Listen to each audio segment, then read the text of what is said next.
E aí, galerinha do YouTube que assiste o meu canal, tudo bem com vocês? Espero que sim. Pai Senhor, nós estamos começando mais um devocional. E hoje eu gostaria de ler com vocês aqui em 1 Samuel, capítulo 1, dos versículos 24 ao 28, que dizem assim: Depois de o ter desmamado, ela o levou consigo, com um novilho de 3 anos, uma medida de farinha e um odre de vinho, e o apresentou à casa do Senhor em Siló. O menino ainda era muito pequeno. Depois de terem sacrificado o novilho, levaram o menino a Eli. E Ana disse: Ah, meu senhor, tão certo como você vive, eu sou aquela mulher que esteve aqui ao seu lado orando ao Senhor. Era por este menino que eu orava. E o Senhor Deus me concedeu o pedido que eu fiz. Por isso também o entrego ao Senhor. Por todos os dias que viver, será dedicado ao Senhor. E ali eles adoraram ao Senhor. Queridos, eu gostaria de falar um pouquinho com vocês hoje sobre nós cumprirmos os nossos votos com Deus, sobre nós cumprirmos aquilo que a gente promete na presença de Deus. Nesse capítulo aqui, nessa parte que nós lemos, vai mostrar Ana cumprindo um voto que ela fez com Deus. Por quê? Porque Ana era estéril. Ana era humilhada por Penina, a concubina de seu esposo. Por quê? Porque Penina deu filhos a Eucana, que era o esposo de Ana, e Ana não conseguia dar filhos ao seu esposo. E isso era muito vergonhoso, Então, Penina falava de Ana. Penina ficava se sentindo superior porque ela tinha filhos e Ana não, porque ter filhos naquela época era uma coisa muito importante, era uma coisa muito honrosa. Não que ainda hoje não seja, mas antigamente, quando uma mulher não conseguia ter filhos, ela era assim, considerada meio que amaldiçoada. Ela era considerada como se ela não fosse agraciada por Deus.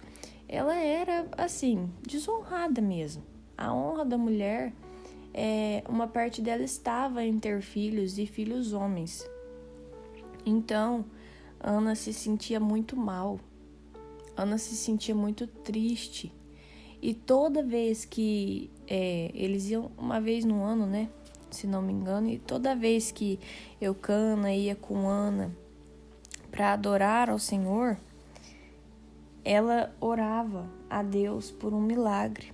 E aí teve um certo dia que Ana falou para Deus: Senhor, se de fato o Senhor olhar para a aflição da tua serva, se o Senhor se lembrar de mim, não me esquecer e me der um filho homem, eu vou dedicar ele a ti por todos os dias da vida dele.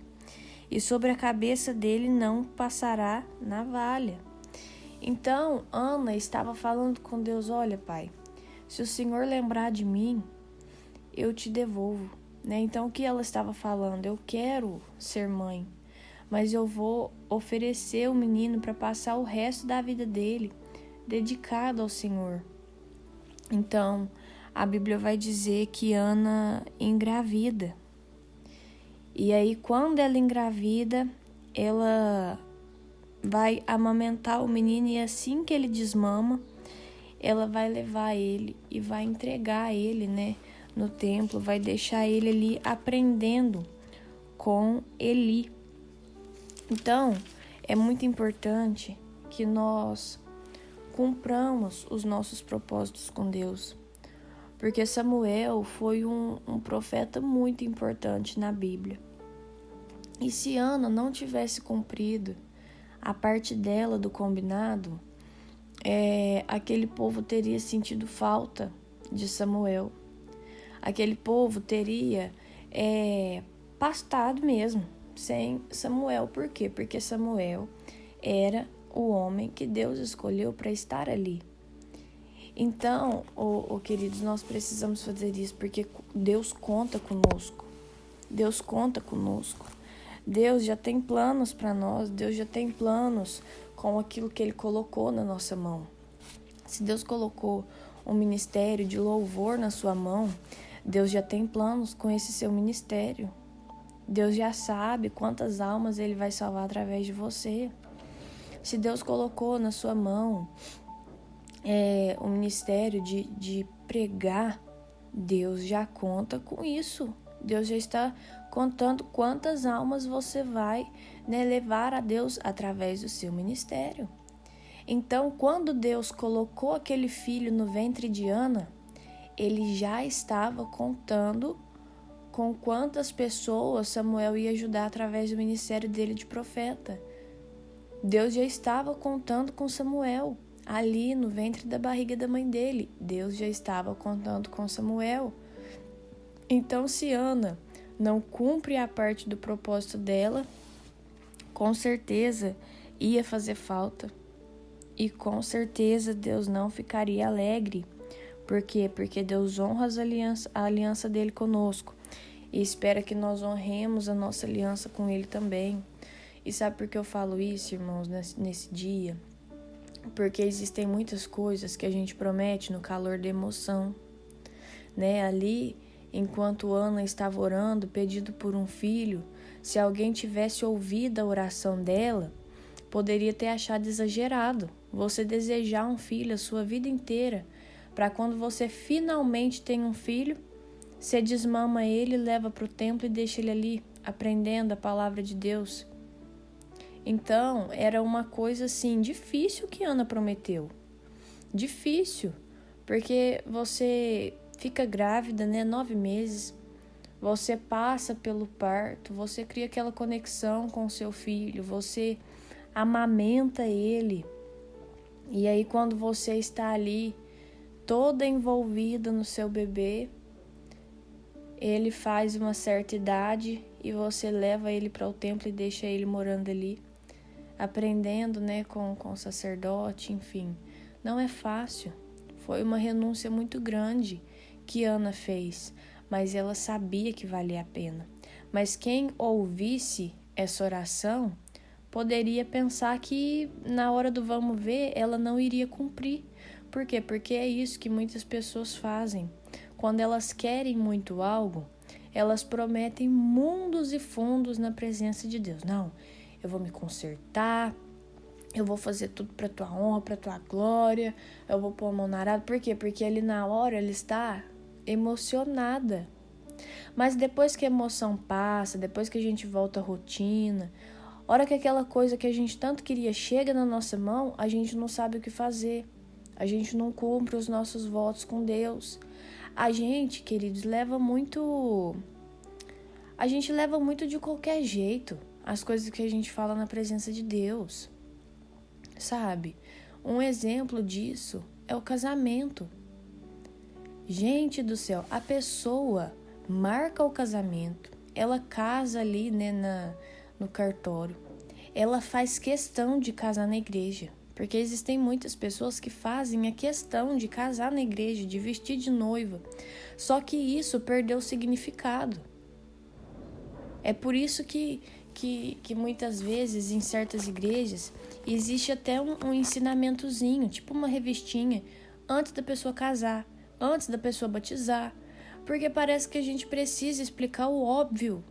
A Bíblia está aqui como um manual de instrução maravilhoso, para nós sabermos como nos portar depois do batismo, para nós sabermos como nos portar depois do nosso casamento, e a gente não se porta como a Bíblia manda. A pessoa vai lá, marca o casamento, ela faz questão de casar na igreja, questão de casar como noivo. Casar na igreja que eu falo, nem é só na igreja, casa num campo, tudo, mas chama um pastor ali para abençoar a união. E aí o pastor vai lá, abençoa a união, faz tudo em nome do Pai, do Filho e do Espírito Santo. A pessoa acaba de casar, ela chega em casa, ela não honra aquele compromisso que ela fez na presença de Deus. Gente, isso é muito sério. A partir do momento que você chama Deus para um momento, Ele está ali e Ele exige que você tenha compromisso com aquilo que você prometeu na presença dEle. Deus exige que nós tenhamos compromisso com as alianças que nós fazemos na presença dele. E aí a pessoa vai lá, você promete, né? Na tristeza, na alegria, na saúde, na doença, até que a morte separe. Sim, e a pessoa esquece que ela está falando isso na presença de Deus. E Deus está ali como testemunha da união dela. E aí a pessoa chega em casa, já não se lembra mais. Qualquer coisinha, quer abandonar o barco. Mas é que eu tô muito triste, tal pessoa não tá me fazendo feliz. E aí nem procura saber. Isso vale tanto para quem quer terminar, quanto para quem inferniza a vida do outro depois do casamento. A pessoa vai ali, promete, né, que vai amar, que vai respeitar o outro em todas as circunstâncias, até que a morte o separe. E quando chega em casa, a primeira coisa que faz é desrespeitar o outro, é trair o outro, é bater no outro. Gente, isso não existe. Não dá para acreditar que essa pessoa prometeu na presença de Deus que ia amar e respeitar a outra até que a morte o separasse. Trair, gente, não é amar, não é respeitar. Você colocar a mão no seu parceiro para agredir ele não é amar, não é respeitar. Isso não é amar e não é respeitar até que a morte o separe.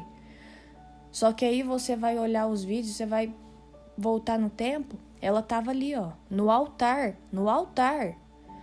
prometendo, olhando no fundo do olho da esposa, que ia amar e que ia respeitar até que a morte o separe. E a partir daí a gente vê o quanto a pessoa empurra com a barriga os juramentos e as promessas que fazem na presença de Deus, sabe? E aí o pastor vai, peleja, dá um ensinamento antes do casamento, mostra o que a Bíblia fala sobre casamento. Precisava disso? Não. Se a pessoa pegasse a Bíblia e tivesse o mínimo de curiosidade, de saber a preciosidade que é um casamento para Deus, ele saberia exatamente como fazer. Sabe, a Bíblia fala que a mulher tem que respeitar o marido, que o marido tem que respeitar a mulher, que casamento, a gente tem que casar com a intenção de ficar com aquela pessoa. Só que hoje em dia, tudo isso perdeu valor. A pessoa perde a cabeça, ela já vai lá bater na outra, ela já vai lá matar a outra. A pessoa, acontece qualquer coisinha, eu gosto de chocolate e ele gosta de goiabada, eu vou largar porque nós dois não combina. Gente, hoje em dia tá nesse nível. Qualquer coisinha que acontece, a gente quebra a aliança. Aconteceu qualquer coisinha, quebra a aliança. E isso é muito problemático, porque nós precisamos perseverar. Nós precisamos perseverar. Eu não estou pregando aqui que nós precisamos ficar casados a ferro e fogo, né? A pessoa tá traindo, a pessoa tá humilhando a gente na frente dos outros, a pessoa tá fazendo pressão psicológica, a pessoa tá agredindo. Isso não, queridos. Não tem como. Você vai ficar ali na casa para saber quando que você vai morrer? Isso não existe. Eu estou falando sobre pessoas que largam por discussões bobas dentro de casa, que não se esforçam, tanto de um lado quanto do outro, que não se esforça para fazer dar certo. Casamento, a gente precisa se esforçar para fazer dar certo. Uma hora, um quebra a crista, outra hora o outro quebra a crista, e assim vai. Um renunciando pelo outro para perseverar ali na promessa que eles fizeram diante de Deus, no compromisso que eles fizeram um com o outro na presença de Deus, né? O pastor também costuma dar o ensinamento pré-batismo. Tem até umas revistinhas pré-batismo. Por quê? Porque a Bíblia, queridos, ensina tudo. Mas a pessoa tem preguiça de pregar, de pegar a Bíblia, de ler, de estudar o que é, né, o peso de um batismo. E aí ela vai, pastor, quer batizar. Aí lá vai o coitado do pastor, catar uma revistinha, sentar com a pessoa lá na salinha, mostrar o que a Bíblia fala sobre o batismo, o que tem que mudar na nossa vida. Queridos, isso não seria necessário se as pessoas tivessem o mínimo de interesse pela palavra de Deus, o mínimo de preocupação em guardar uma aliança com Deus. A Bíblia fala claramente o tempo inteiro que nós precisamos nos santificar, que a partir do momento que nós somos batizados, nós morremos para nossa carne, nós morremos para nós mesmos e nós ali, somos restaurados para viver uma vida espiritual. É como se nós estivéssemos nascendo de novo num âmbito espiritual. E agora o pastor tem que ir, tem que fazer uma revistinha para falar tudo que a Bíblia já fala. Por quê? Porque as pessoas não estão honrando os compromissos que elas fazem na presença de Deus. Ai, Senhor, na hora do culto, ai, Senhor, se o Senhor fizer isso na minha vida, eu vou doar tanto de dinheiro para a igreja. Não vai, queridos. Não promete aquilo que você não vai fazer. A Bíblia fala que é melhor você não prometer do que você prometer e não fazer. Então não prometa. Porque Deus não está te obrigando a prometer nada. Mas a partir do momento que você promete, você tem que cumprir. Porque você fez uma aliança com o Senhor. Então, se você não vai ter aquela quantia de dinheiro para dar para a igreja, não prometa. E eu não estou falando de prometer para o pastor. Eu não estou falando de prometer para o irmão. Estou falando de prometer para Deus. Porque muitas pessoas fazem isso ali na hora da emoção, na hora que está precisando. Pede, fala, Deus, se o Senhor fizer, eu vou fazer isso. E não faz. Isso não é, só quantia de dinheiro. Eu estou dando um exemplo. Porque muitas pessoas fazem compromisso, o voto, mais com quantia de dinheiro, né? Deus, se o Senhor abençoar isso, eu vou dar tanto. Porque, se o Senhor abençoar isso, eu vou abençoar a igreja ajudando a fazer o segundo banheiro que está precisando. Eu vou ajudar a igreja ajudando a fazer um refeitório que está precisando. Então, cada pessoa faz um voto diferente. Se o Senhor me der tal coisa, eu vou, orar 7 semanas de madrugada. E aí começa 1 semana, 2 semanas, recebeu a bênção. As outras semanas não faz mais. Então, não pode ser assim. A gente não pode levar nesse descaso. A gente não pode empurrar com a barriga dessa forma as coisas que a gente fala na presença de Deus, as coisas que a gente promete na presença de Deus. Então, que nós aprendamos hoje com Ana, que mesmo que tenha feito um juramento, uma promessa até mesmo difícil de ser cumprida, na minha opinião, de gerar um filho e depois entregar ele na presença de Deus para crescer ali no templo aprendendo da palavra, que nós tenhamos responsabilidade de cumprir aquilo que a gente promete. Porque quando nós entregamos a nossa vida a Deus, quando nós fazemos um voto com Deus, o Senhor já está contando com os resultados daquele voto. O Senhor já está contando com os resultados daquilo que Ele entrega na nossa mão. Infelizmente, queridos, nós não somos obrigados a prometer, mas a partir do momento que nós prometemos e não cumprimos, a gente sofre as consequências de quê? Da quebra da aliança. Então, que nesse dia nós possamos honrar a nossa aliança com Deus. Se nós casamos ali na presença de Deus, prometendo que a gente ia amar, respeitar, honrar em todas as circunstâncias até que a morte separe, então honre, ame e respeite. Isso é tanto para o homem quanto para a mulher. Honre, ame e respeite. Mesmo nos momentos difíceis, mesmo quando você não está entendendo a cabeça da sua esposa. Minha esposa é muito difícil de entender. Ame, honre e respeite ela, porque foi isso que você prometeu ali, ajoelhado no pé do altar na presença de Deus. Então, queridos, vamos honrar as alianças, os votos, as promessas que nós fazemos com Deus. Não deixe isso perder o valor na sua vida. Amém? Eu vou orar por você. Senhor, meu Deus, muito obrigada, Pai, por tudo que o Senhor tem feito. Nós te agradecemos, Pai, pelo fôlego de vida. Nós te agradecemos por esse momento precioso que nós tivemos aqui na Tua presença, falando, meu Pai, sobre honrar os nossos votos a Ti, honrar as promessas que nós fazemos na Tua presença. Meu Deus, em nome de Jesus, eu oro por cada pessoa que está assistindo esse devocional e peço, Pai, não deixe que essa pessoa te prometa coisas que ela não vai cumprir ali no calor da emoção. Não deixe, Pai, que essa pessoa seja desleixado com os votos que ela faz na tua presença, com as promessas que ela faz a ti, mas que ela esteja atenta, meu Pai, e dê o devido valor à aliança contigo. Amém. Se esse devocional falou com você de alguma forma, curte, comenta, compartilha, se inscreve no canal. Até o próximo vídeo. Um beijo e tchau!